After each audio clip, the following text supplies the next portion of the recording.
Yo, what's up, BookTube? It's David from Live Forever Die Trying, and I've got mail.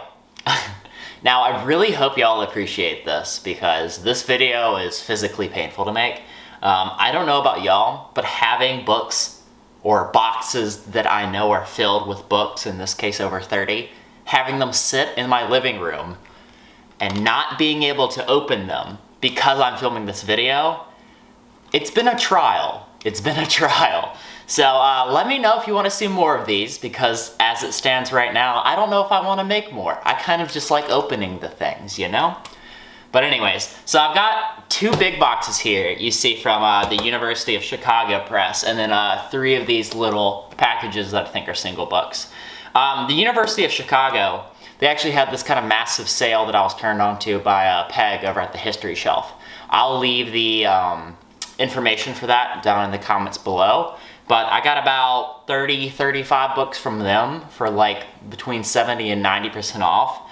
Like, this is literally like $600 worth of books that I paid like $120 for. So if they got something that fits your fancy, then check it out. It's running till like June 5th. And then these 3, I'm not exactly sure, but I think these are gonna be ARCs from publishers, because I don't think I've ordered anything from like Amazon or what have you. But let's jump in. So I'm gonna open this little box first. I kind of already know what's in here, and I wanna save this for last, or maybe I'll do it after this one with the University of Chicago. We'll see.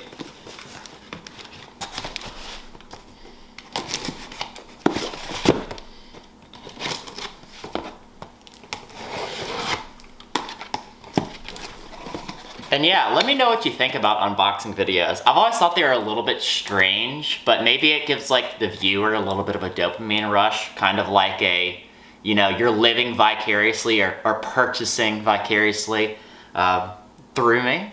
I don't know, maybe this is just all like perpetuating consumer culture, but whatever. All right, so it looks like I have 3 books in here. The first one is Becoming a Marijuana User by Howard S. Becker. This is a really small book. But yeah, I actually purchased this because I think it was more of just like a novelty.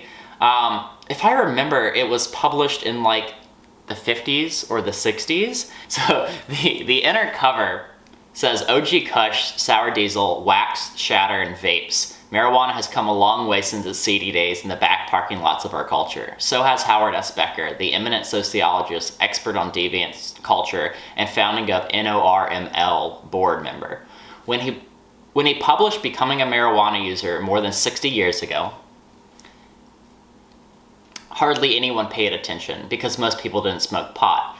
Decades of Cheech and Chong's films and cannabis cups later, and it's clear, marijuana isn't just a drug, it's a culture. And Becker was one of the first to legitimate it, calling stoners users rather than addicts, as he shows, is the important thing about pot is how we interact with it. We learn to be high, we learn to like it. And when we teach others, passing the pipe in a circle that begins to resemble a bona fide community, come along on this short little tour, now famous timestamp in weed studies, and you'll be astonished at how relevant it is to us today. So yeah, this was just like $4 or $5 off their website, so I figured, you know, since I have curiosity about that, and since I'm also currently reading other books about marijuana, I felt like it was a fit. Second up, very fitting with the channel, is A Brief History of Death by W.M. Smellman. And I believe this was from their, it was either history or history of philosophy section on their website. It's actually published by Reaction Books. The back cover says, for humans, death, its certainty is inevitable. It's all-consuming. We make it the subject of our literature, art, philosophy, and religion. Our feelings and attitudes towards our morality and its possible afterlives have evolved greatly from the early days of mankind. This topical and instructive book considers the approaches to death and dying in the Western tradition from every angle, exploring how humans understand and come to terms with the end of life. So yeah, this is basically my backup plan if longevity research doesn't come to fruition, but we'll see. Third up, and this one is sealed in plastic, It is Phyto Medicines, Herbal Drugs, and Poisons by Ben Eric Van Wyk and Michelle Wink. I'm going to cut the plastic off of this very carefully. Try not to damage the book on camera here.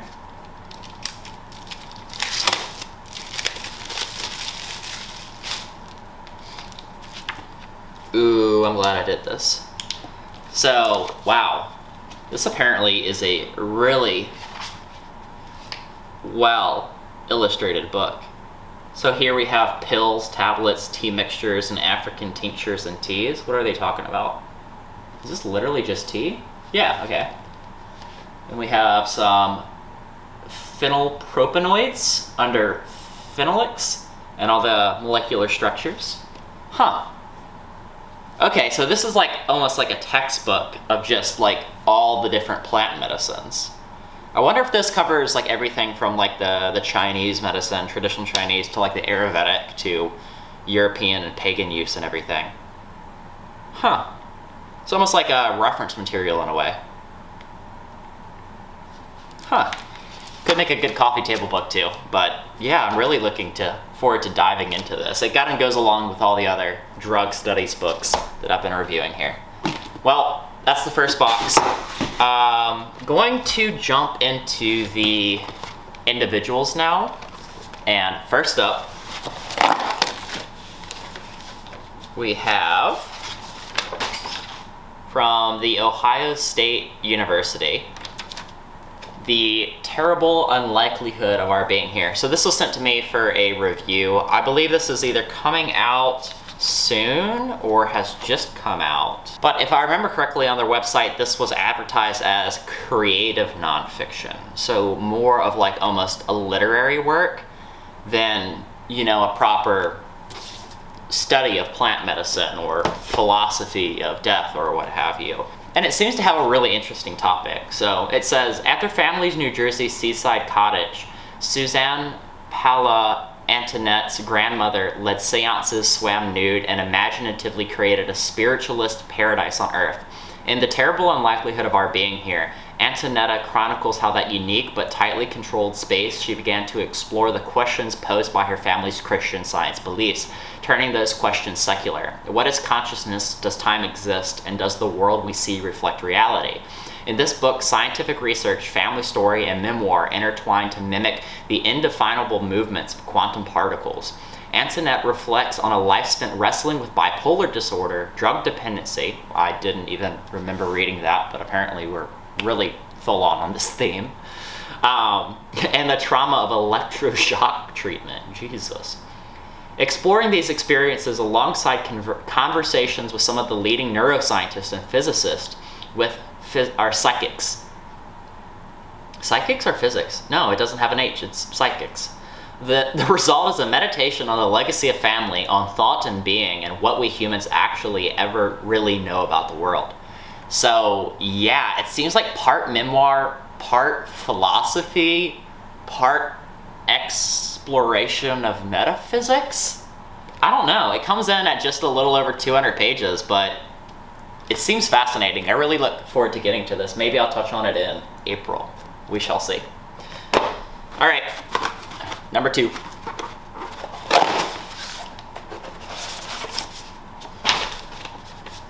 These actually all came out of Chicago, or Chicago Distribution Center. This one is from the University of Minnesota, and this is Acid Revival. We really are on this trend, aren't we? I didn't even plan this on purpose. Maybe I have an issue. But it's Acid Revival, the Psychedelic Renaissance and the Quest for Medical Legitimacy.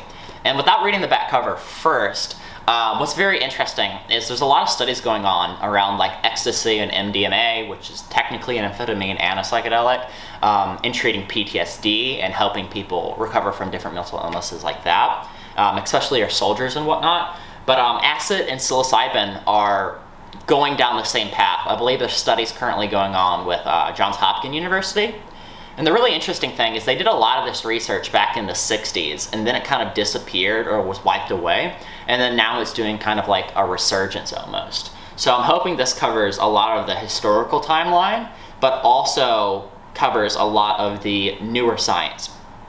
as well. Onto the back cover here, we have psychedelic drugs are making a comeback. In the mid-20th century, scientists actively studied the potential of drugs like LSD and psilocybin for treating mental health problems. After a decades-long hiatus, researchers are once again testing how effective these drugs are in relieving symptoms from a wide variety of psychiatric conditions, from depression to OCD to post-traumatic stress disorder and substance addiction.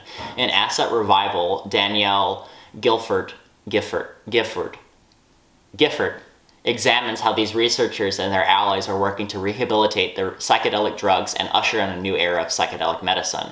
This vivid and accessible history of the rise, fall, and reemergence of psychedelic medicine is infused with intriguing narratives and personality, a story of popular science aficionados as well as for scholars of history and science. So yeah, this looks like exactly what I want it to be, and I'm really excited to dive into it. I actually didn't even know that psychedelic could treat OCD. One of the things about addiction, though, is really interesting is like LSD in particular has like anti-addictive personalities to it. So like there's very common, you'll hear stories about people taking acid. They'll think about why they're smoking like tobacco or cigarettes during it, and then they won't touch a cigarette again. So there's a lot of interesting kind of science that needs to be done about these topics. I'm really interested for that as well. That might be another April read, we'll see. And then last kind of mailer here, we have Spirit Tech. So this was featured in my top 12 anticipated reads for 2021 video. And this is by Wesley Wildman and Kate Stockley, both PhD. And it's The Brave New World of Consciousness Hacking and Enlightenment Engineering. So this is how we use technology in a spiritual type of, I guess just in a spiritual way. So they look at stuff like the God Helmet, which you can stimulate areas of your brain to create religious experiences, to devices that help you meditate through like neurofeedback or different stuff like this. It's a slightly chunkier book coming in a little over 300 pages with sources. But I am super interested to get into this as well. It's like a fascinating topic. To read you the back cover, it says, we already rely on technology to manage our health, sleep, relationships, and finances. So it's no surprise that we're turning to technological aids for the spiritual journey. From apps that help us pray and meditate to cybernauts seeking the fast track to nirvana through magnetic brain stimulation. We are on the brink of the most transformative revolution in the practice of religion, an era in which we harness the spirit tech to deepen our experience with the divine. Especially since this is put out by two PhDs, it's going to be really interesting to see how much they stick strictly to the science and structure of the brain and theories of why humans are religious versus how much they actually branch out and make speculations on this. It'd be really interesting to see just a full book talking about what if, or like maybe a sci-fi book almost, like what if we can have religious experiences on demand? What would that do to society? Interesting thoughts. And then finally, you've been staring at it all along.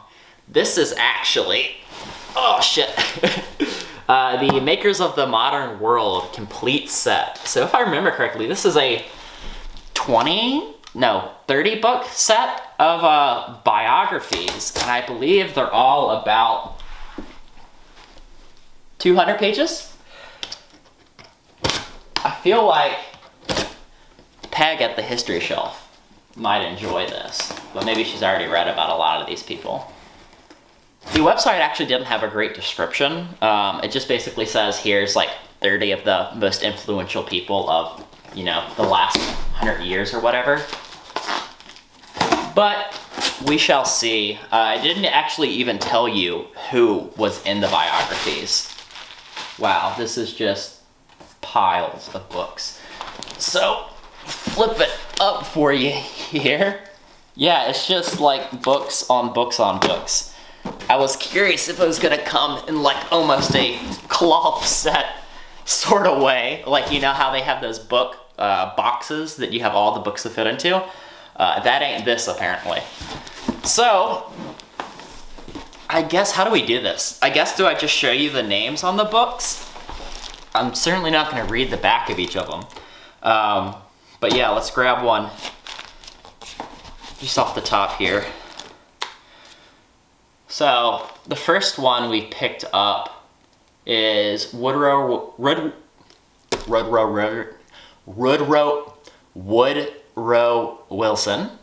Maybe after reading this book I can pronounce it. So this is the peace conferences of 1919 to 23 and their aftermath. Illustrations on the inner covers. So this probably isn't going to be a biography on the individual persons, maybe. Maybe it's like a biography of events. The type looks good. It's got maps and illustrations on the inner of the book. It ends at 200 pages, has sources thereafter, has reference years, dates, events, and the cultures they come from, sources for the photos, index. Huh. These look like they're going to be pretty interesting, actually. But it does look like it's per event. So it says, like, on the inner cover here, David Stevenson, Professor of International History, London School of Economics, has a little blurb. It says, this new initiative provides a framework for comprehensive reevaluation of the Paris Peace Conference of 1919 to 20, organized around a series of biographies of the peacemakers that have been specially commissioned from an international panel of experts. Oh, okay, so this entire set might be 30 books about the conference, and then as biographies of all the people that attended the conference that led up to these decisions. So Making of the Modern World is all based off of the peace conferences from 1919 to 1923 after World War I, was it? But yeah. Okay, so let's see who else we got here. General Smuts from South Africa. Let's see if they all have the same cover. Yeah, they all have the same inner illustrations. And the same blurbs in the back. So, okay, well, let's just go read through the names and see what we got here. Central America and the Treaty of Versailles. I'm gonna butcher all of these names. Vittorio Orlando from Italy. Ion I.C. Bratanu from Romania. I don't know how to pronounce that accent mark at all. Let's see if I can make these pretty for you. These do look good in a row. They're all the same height, all have the same backbone to them, or spine rather. They have little pictures of all the people. I don't know, they're gonna look good on the shelf at least, even if I don't get to them. Peak BookTube consumerism. Antonius Pip Siegfried's, not gonna pronounce that, and Augustianus Voldemaris from the Baltic states. We have this guy that has so many accent marks from the kingdom of the Serbs, Croatians, and I have so much to learn from history, and I'm probably butchering these, and it's probably insensitive, but I'm gonna rely on my ignorance to get me through and hopefully win some brownie points. We have Alfonso Costa from Portugal. Consequences of Peace, the Versailles Settlement, Aftermath, and Legacy. This one looks a little thicker. Karl Renner from Austria. Here, I'm trying to figure out how to make these look good. Maybe get another thumbnail picture out of this. From the Sultan to Ataturk, Turkey. I'm like not even halfway through. Melee and Karo Lee. This is terrible, guys. These are dudes from Hungary. I'm not even gonna, I don't have the tools necessary in my mouth to pronounce these names. And it also doesn't help that I failed history in high school, and now I'm trying to read guys' names from countries that I've never read about. So hopefully this expands my knowledge in these fields, and if I ever do a full review on this set, then I won't be so ignorant. Gentleman from Poland. Greece. Wellington Koo from China. This is all gonna fall down, isn't it? South America and the Treaty of Versailles. Or is this actually working out kind of well? From Canada, we have Sir Robert Borden. William Hughes from Australia. This might actually go out of frame here. George Clemenceau from France. This is really, really bad. W.F. Massey from New Zealand.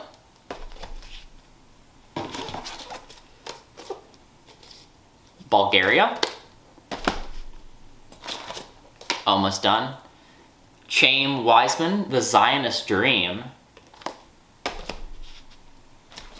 Is it off screen? Was this the last one? Yeah, okay. India. Let me see.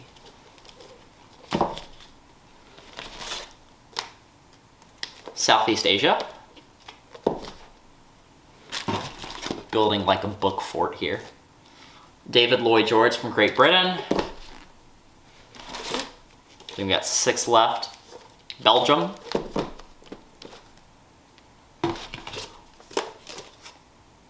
Japan. The League of Nations.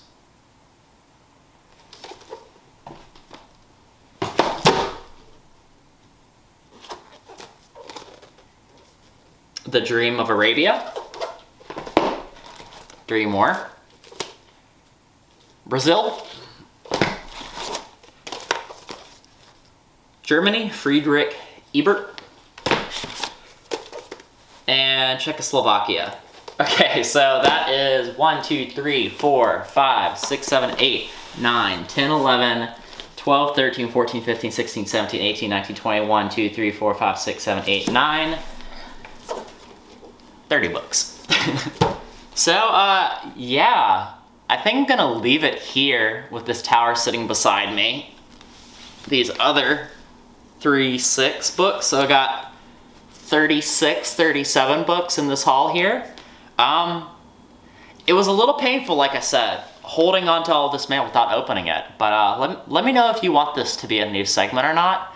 I kind of had fun about halfway through making this, so I wouldn't be completely opposed to it. And yeah, if you're looking forward to any of these books, I'll leave the links to all of them in the description below.